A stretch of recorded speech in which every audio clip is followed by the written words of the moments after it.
POCSO में तो किसी दरिंदे को तुरंत गिरफ्तार करने की ड्यूटी बनती है पुलिस की। पुलिस कार्रवाई नहीं कर रही तो कहने का मतलब पुलिस कमिश्नर का दबाव है। पुलिस कमिश्नर का दबाव क्यों है? क्योंकि गृह मंत्री का दबाव है। नमस्कार साथियों, आप देख रहे हैं DS4, मैं हूं आपके साथ तफीसा। जंतर मंतर पर जाने माने पहलवानों का धरना 9वें दिन भी जारी है। बृजभूषण जो कुश्ती संघ के अध्यक्ष है, उन पर गंभीर आरोप पहलवानों ने लगाए, तो इसी सिलसिले में तमाम लोग उनको समर्थन देने आ रहे हैं। यहाँ जो वकील खड़े हैं, ये सुप्रीम कोर्ट के वकील हैं। सुप्रीम कोर्ट के वकीलों का साथ भी इन पहलवानों को मिला, बातचीत करते हैं। सर, सबसे पहले आपका परिचय ले लेते हैं, क्या नाम है आपका? बलराज सिंह मलिक। बलराज जी, आज आप यहाँ पहलवानों के समर्थन में आए हैं? यस यस, मुलाकात हुई आपकी? मुलाकात हुई। क्या लग रहा है कि पूरा मामला क्या है? आरोप प्रति आरोप का दौर भी शुरू हो गया। ये खाली आरोप नहीं है, ये हकीकत है। ये अन्याय के खिलाफ आवाज है। इस देश में माहौल ये हो गया है, राइट टू एक्सप्रेशन बोलने की आज़ादी गायब होती जा रही है। और राइट टू एक्सप्रेशन जो लोग नौकरी करते हैं, किसी पदों पे बैठे हुए हैं, उनका तो बेचारों की औकात ही नहीं कोई बोल पाए। नौकरी चली जाएगी, दिल्ली जैसे बड़े शहर में कैसे भूखे मरेंगे अपने बच्चों को पालने के लिए? कोई किसी पार्टी का पदाधिकारी, उसका पद खोस लिया जाएगा, छीन लिया जाएगा। कोई मंत्री है तो उसका मंत्री पद चला जाएगा। कोई और है तो उसको इनकम टैक्स ED की छापा पड़ जाएगा। सारे लोग ही तो चोर बनाए जा रहे हैं। बोलेगा कौन? बोलेगा कॉमन मैन, बोलेगा सड़क पे सोने वाला, बोलेगा मजदूरी करने वाला, बोलेगा खेत में काम करने वाला। वो लोग बोलेंगे। वो लोग जब तक बचे रहेंगे, इस देश में तानाशाही नहीं चल पाएगी। लेकिन इस धरने को, इन आरोपों को फर्जी बताया जा रहा है। अरे बात, ये झूठ है। ये फर्जी बताने का काम सुप्रीम कोर्ट का है। ये फर्जी बताने की ड्यूटी कोर्टों की है। ये फर्जी बताने की उन लोगों की नहीं है जो खुद अपराधी हैं, जिनका अपराध में नाम है। ये उन लोगों को बताने का नहीं है जो अपराधी, जिनकी पार्टियों के लोग हैं। ये उसका बताने का काम नहीं है। और शर्म आनी चाहिए प्रधानमंत्री को, इस देश के प्रधानमंत्री को। कोई फीलिंग नहीं आ रही देश में कि बेटियों के प्रति ये एक आदमी, एक MP को बचाने के चक्कर में पूरी की पूरी मानवता ही उस पर लगा दी, दांव पे लगा दी। सर, आप कानून के जानकार हैं, तो मैं समझना चाहूंगी, जब इस तरीके के मामले सामने आते हैं, आरोप सामने आते हैं, तब कानून क्या कहता है और क्या करता है? देखो, पॉक्सो स्पेशल कानून बनाया था इस देश में। पॉक्सो का मतलब है देश की नाबालिग बच्चियों को दरिंदे लोगों से बचाने के लिए। ये आरोप लगते हैं, चुपचाप कोर्ट भी इसमें गोपनीय रखती है, इसी वजह से रखती है, कानून की वजह से। तो पॉक्सो में तो किसी दरिंदे को तुरंत गिरफ्तार करने की ड्यूटी बनती है पुलिस की। पुलिस कार्रवाई नहीं कर रही तो कहने का मतलब पुलिस कमिश्नर का दबाव है। पुलिस कमिश्नर का दबाव क्यों है? क्योंकि गृह मंत्री का दबाव है। गृह मंत्री क्यों नहीं काम करना? क्योंकि प्राइम मिनिस्टर की हरी झंडी नहीं है। तो गिरफ्तारी बृजभूषण शरण से काम नहीं चलेगा। इस देश में गिरफ्तारी ऐसे नेताओं की, मंत्रियों के पर शुरू होने की जरूरत है जो बदमाशों को शरण दे रहे हैं। जब भाई 3 से 4 दिन FIR को दर्ज हुए हो गए, तो गिरफ्तारी क्यों नहीं की जा रही? क्यों इतनी ढिलाई? इस मामले में भी वोट की राजनीति, वोट ढूंढी जा रही है 24 के इलेक्शन में जीतने के लिए। ये सक्सेस नहीं होगा मामला। तानाशाही जिस देश में भी चली है, धराशायी हो गया मामला। और ये देश खड़ा होगा इस मुद्दे पे, क्योंकि 50% महिलाएं देश की हैं, सब इस बात को फील करती हैं, और 50% उनके घर वाले हैं जो इस बात को फील कर रहे हैं। सर, जो धारा ये कहती है कितनी सख्त है, क्या यही धारा लगनी चाहिए थी या इसमें भी कुछ? सिंपल एक है, पॉक्सो में कोई भी धारा हो, पॉक्सो में इमीडिएट गिरफ्तारी करनी चाहिए। ये ड्यूटी बनती है।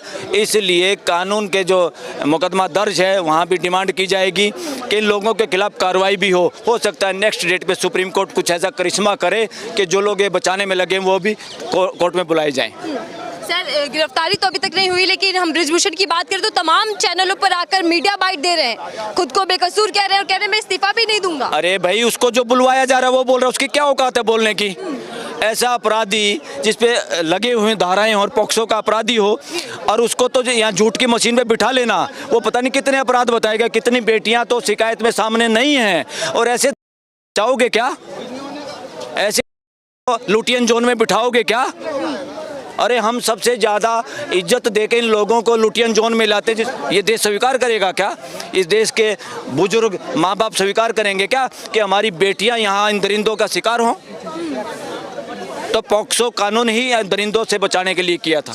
हाँ। सर, यहाँ बैठी बेटियां, पहलवान, महिलाएं लगातार हर रोज कह रही हैं कि पीएम मोदी हमारे मन की बात सुनो, हमारी गुहार सुनो, लेकिन अभी बयान कोई नहीं आया सामने। ये लोग न्यायिक व्यवस्था को, पुलिस व्यवस्था को भी अपना बंदर बनाना चाहते हैं, जैसे मदारी का बंदर होता है, अपने हिसाब से खिलाना चाहते हैं, तमाशा दिखाना चाहते हैं।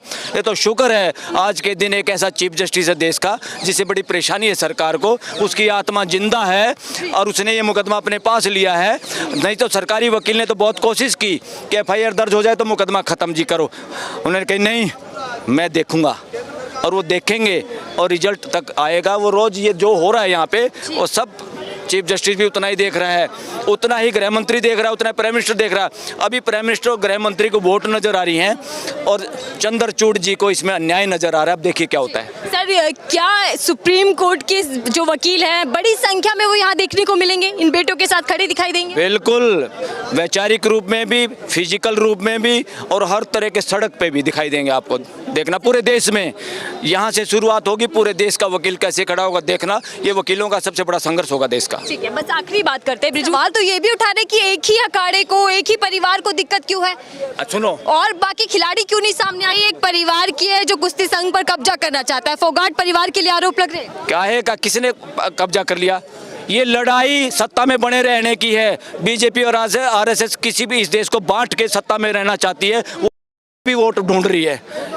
अब इसका जवाब मांगिए इनसे, बीजेपी से मांगिए, आरएसएस से मांगिए, भागवत से मांगिए, मोदी से मांगिए और गृह मंत्री से मांगिए, जिनके पुराना इतिहास बताता है किस तरह के आदमी थे। अगर झूठ पकड़ने वाली मशीन पे लुटा दिए तो पता नहीं क्या क्या बात सामने आएगी। तो ये भी कह रहे हैं कि मैं जांच के लिए तैयार हूँ, बेगुनाह साबित हूँगा, मेरे पास सबूत है पहलवानों के खिलाफ। अरे किसने रोका? जज उसके दुश्मन है क्या? इस देश के जज वो अमित शाह के अदालत है क्या? अमित शाह जज है क्या वहाँ पे? आज 9वां दिन इनके धरने को हो गया, लेकिन इनको कुछ लोग कह देते कि अनुशासनहीन है, पीटी उषा इनका साथ नहीं देती बल्कि इनकी आलोचना करती है। पीटी उषा ने बेचारी ने नौकरी नहीं करनी क्या?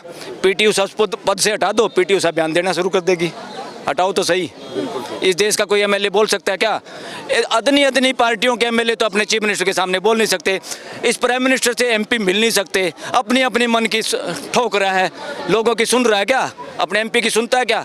क्या हो गया ये? बोलने की हिम्मत नहीं है। ये तो गांव का सड़क पे सोने वाला, फुटपाथ का आदमी, रिक्शा चलाने वाले में अभी भी दम है बोलने का। खाम का देश का बेड़ा गर्क करने पे लगे हुए। ये देश का बेड़ा गर्क नहीं होगा, इनका हो जाएगा।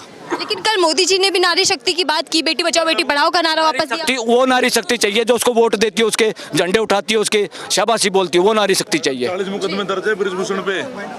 ठीक है, बहुत बहुत धन्यवाद। हमारे साथ थे सुप्रीम कोर्ट के वकील जो बता रहे थे कि कानून क्या कहता है और कानून किस तरीके से कार्यवाही करता है, लेकिन इस पूरे मामले में ढिलाई भुगती जा रही है। हालांकि इस पूरे मामले को लेकर अभी क्या कुछ होने वाला है और क्या इसके एंगल सामने आने, ये देखना होगा, क्योंकि इसको राजनीतिक भी बताया जा रहा है कि पूरी तरीके से राजनीति से प्रेरित है और यहाँ पर पहलवान राजनीति करे। लेकिन पहलवान ये साफ कर चुके हैं कि उनका धरना जारी रहेगा और वो तब तक नहीं उठने वाले जब तक ब्रिजभूषण की गिरफ्तारी नहीं हो जाती। फिलहाल के लिए दीजिए।